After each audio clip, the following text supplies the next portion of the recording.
सात संगत जी, प्यार से कहना जी, धन निरंकार जी। आइए सात संगत जी, कहते हैं ना कि लोग पाप से मुक्त होने के लिए क्या क्या नहीं करते हैं, कहाँ कहाँ नहीं जाते हैं सात संगत जी।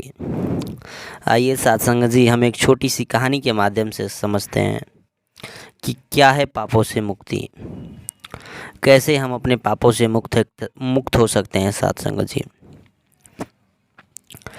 राजगृह के एक चरवाहे की पत्नी बड़ी कला कुशल थी। नृत्य और संगीत में निपुण उस साधारण स्त्री से कुलीन घरों की स्त्रियां भी ईर्ष्या करती थीं। सात संगत जी, कहने का अर्थ यह है कि बड़े घरों की औरत जो होती थीं, वो भी उससे घृणा करती थी सात संगत जी। वह इतनी कला कुशल और निपुण थी सात संगत जी। उसे राज दरबार में आमंत्रित किया गया क्योंकि राजगृह में एक बड़ा उत्सव होने वाला था। वह स्त्री उन दिनों गर्भवती थी। उससे मना किया पर सामंतों ने एक न सुनी। उसने नृत्य तो किया पर उसके हृदय में प्रतिशोध भड़क उठा। यह भाव आखिरी समय तक नहीं गया। दूसरे जन्म में वह राजगृह में ही जन्मी। इस जन्म में उसका नाम हारिती था। नए जन्म में उसे पूर्व जन्मों के संस्कार मिले। उसे पिता के स्थान पर नगर देवता की पुजारी नियुक्त किया गया।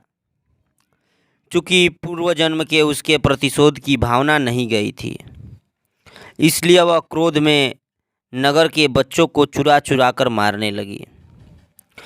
लोगों को पता चला तो हारिती को बंदी बनाकर कारागृह में डाल दिया गया। भगवान बुद्ध ने हारिती के बारे में सुना और अंतर्दृष्टि से देखा तो पाया कि पूर्व जन्मों के संस्कार हैं। इसके लिए उसे दोषी नहीं ठहराया जा सकता। बुद्ध के कहने पर नरेश ने उसे मुक्त तो कर दिया, पर उसके बच्चे की चोरी करवा ली। पुत्र के खो जाने से हारिती को मर्मांतक पीड़ा हुई।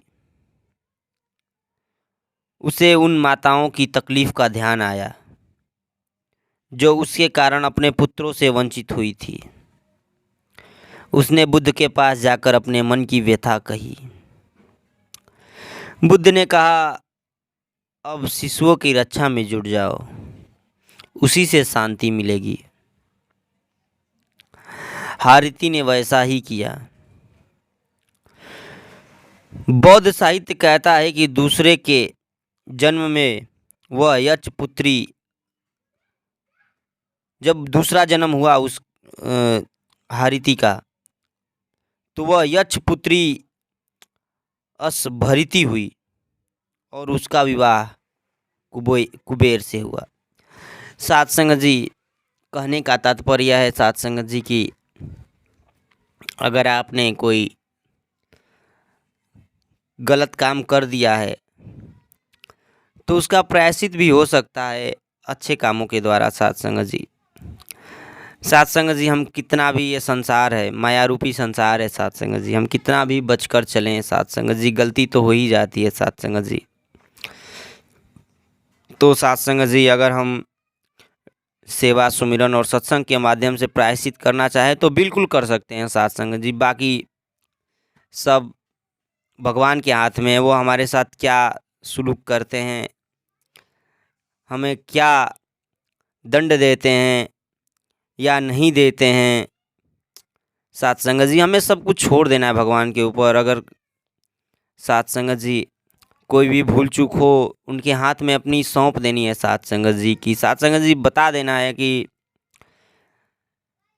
हमारी नैया आपके हाथ में है प्रभु, इसके पतवार आप ही हो, चाहे पार लगा दो चाहे डुबा दो सात संगत जी। तो सात संगत जी, हमें अपना कर्म करते रहना है सात संगत जी। बाकी तो फल देने वाला भगवान है सात संगत जी। अब अपनी ज़िंदगी उसके चरणों में रख देनी है साथ संग जी, जो करना है करो, अब ये तुम्हारा है। साथ संग जी आइए, साथ संग जी प्यार से कहना जी, धन निरंकार जी।